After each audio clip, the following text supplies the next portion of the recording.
नमस्कार दोस्तों, मैं डॉक्टर राहुल पेंगोरिया स्वागत करता हूं आपका अपने यूट्यूब चैनल डॉक्टर्स वर्ल्ड में।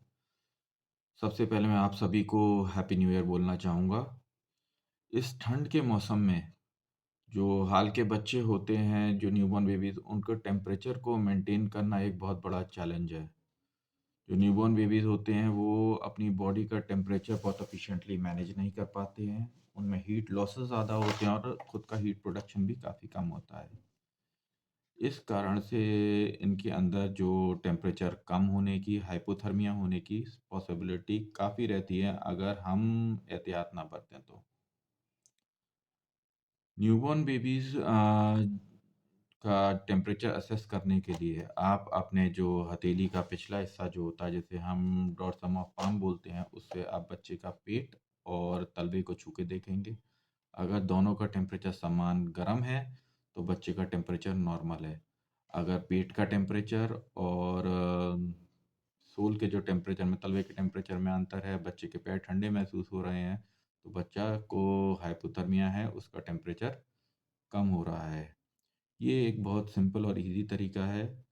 बाकी हम बच्चे का टेम्परेचर थर्मामीटर से भी ले सकते हैं। आप जो डिजिटल थर्मामीटर है, वो बच्चे के आर्मपिट के अंदर 2 से 3 मिनट लगा के रखेंगे, जिससे आपको जो टेम्परेचर आएगा, वो बच्चे का बॉडी टेम्परेचर होगा। बच्चे का जो नॉर्मल बॉडी टेम्परेचर होता है, वो 97.7 से लेके 99.5 डिग्री फ़ारेनहाइट तक होता है। अगर कम है, तो बच्चे को हाइपोथर्मिया है, और अगर ज़्यादा है, तो बच्चे का टेम्परेचर ज़्यादा हाइपरथर्मिया है। कैसे मेंटेन करा जाए न्यूबॉर्न के टेम्परेचर को? कैसे बचाया जाए उसे हाइपोथर्मिया को? तो जो बच्चा जब जहाँ पैदा होता है और आगे के समय में जिस जिस कमरे में रहता है, उस कमरे के टेम्परेचर को आपको 26 से 28 डिग्री के बीच में रखना है। हीटर चला के रखिए।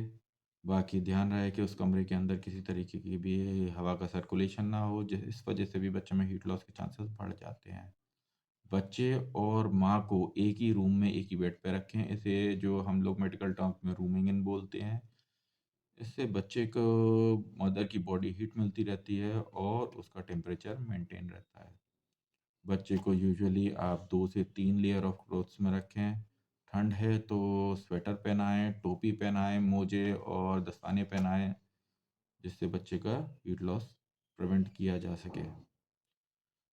यूजुअली कहा जाता है कि बच्चे को शुरू के पहले दिन ना नहलाएँ, और जब तक उसकी अम्बिलिकल कॉर्ड नहीं गिर जाती है, तो उसको केवल स्पंज बाथ दें।